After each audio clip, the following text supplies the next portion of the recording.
I found a trick to never hit plateaus when trying to improve as an athlete. And using it has made me improve way faster than my peers. 99% of athletes are working very hard to improve, yet they are staying at the same level for far too long. But there's a 3-step framework that elite athletes use. Once you learn it, you will start improving way faster than you ever have. And this is the same framework I've used to boost my improvement over the last 5 months. It is the missing piece that will make you improve much faster. The thing that will make you improve fast is by using action, retraction, and action. Action is basically when you practice, all right? You're doing actions, you're improving yourself naturally. Retraction is evaluating this action you just did to make sure you did the right thing and learning from it. And action is using what you learned through retraction and applying it for the next time you're doing it. Now, there are multiple ways to do retraction. You can ask your teammates for feedback, your coaches, ask someone to evaluate you, but I have one way in particular that will help you do this in a much better way. That is by watching film. Now, these 10 tips will help you maximize your film study sessions. First of all, there's one crucial mistake athletes make when they watch film. That is passively watching film. Passive watching is casually watching a game instead of studying it. On the other hand, there's a foolproof way to watch film and to maximize what you learn from it. And that is actively watching. When you're actively watching, you're deeply focused into whatever you're doing. You are learning everything from it. This involves analyzing plays, pausing, rewinding, and understanding everything that goes on in the court. Now, this is where you should look to find the best games to analyze. YouTube is an easily accessible source to watch volleyball games, but better softwares like Perfbook analyze your games and you can see everything into action. But again, these websites are not free, so you may have to pay if you want to use them. So what I recommend you do instead is literally just getting a stand and placing your phone and recording your practice, all right? Maybe ask one of your coaches to do this. This is very useful. You want to record your practices and review after practice what you did that day. Now, before you even start playing the video, there is one thing you must do, and that is establishing a specific goal for this film session. Maybe you want to improve your spikes, maybe you want to improve your blocks, maybe you want to improve your defense, but you want to establish one goal in particular for this particular film session, all right?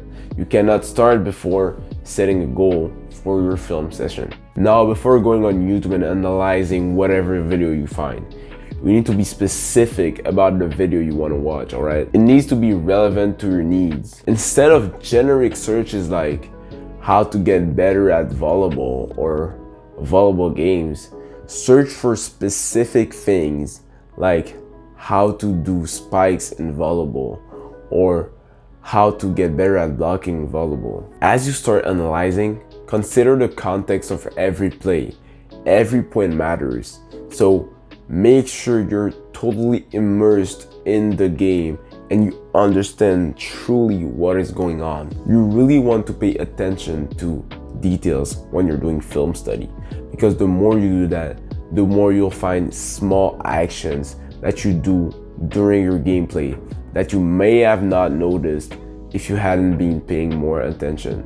And when you can fix these at their base level, you don't have to get all the way over there or get better and have to fix these bad habits, because your habits will be way harder to fix later on than at the early beginning.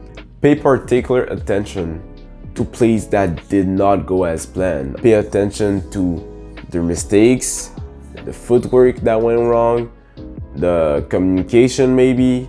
These are very crucial, because when you can learn from your mistakes, it will definitely help you make less of them, and this will make you get better. The process of self-analysis activates mirror neurons, aiding in subconscious learning and recognizing patterns enhances decision making during actual gameplay. This facilitates your subconscious learning and enhances your ability to recognize patterns and make better decisions on the court. Beyond studying isolated plays, studying full games will also give you the full immersion of the actual game, and this provides a deeper understanding. Instead of studying all the successful plays of the game, you really want to pay attention to the mistakes, because if you can study those mistakes and again learn from them, they will definitely make you get better. Because now it's become like you watch game film, you see what you do right, you see what you do wrong. Okay, let's do more of that, let's do less of that, right? But the way I grew up, from Tex Winter, Phil Jackson, the way film was broken down, it was broken down to the smallest detail. It was broken down to the right angle. It was broken down to foot placement, timing, looking at the posture of a teammate. What could he be thinking? What could he be feeling? Same thing with the opposition. You watch the feed, watch players go into the timeouts, who's talking to who's not talking. You start looking at every little thing. And so watching the game for me would take like 5 hours. And that attention to detail is what's missing. Have the next generation, these 11-year-old kids, 12-year-old kids, start watching the game at that level. What are they going to be when they're 25? What level would they be at then? After doing all of this and reviewing all of this, apply those learnings to your next game or your next practice. Consistent review and learning of your own actions will actually definitely increase your overall performance on the court and your performance in game. And by the way, if you actually want to improve your spikes on the court, you need to be able to hit the ball with full power. And there is something I've discovered lately that has made my spikes break the floor. So check out this video where I show you what it is and how you can use it to break the floor of your own spikes. As always, thanks for watching, take care, and I'll catch you in the next video. Get better.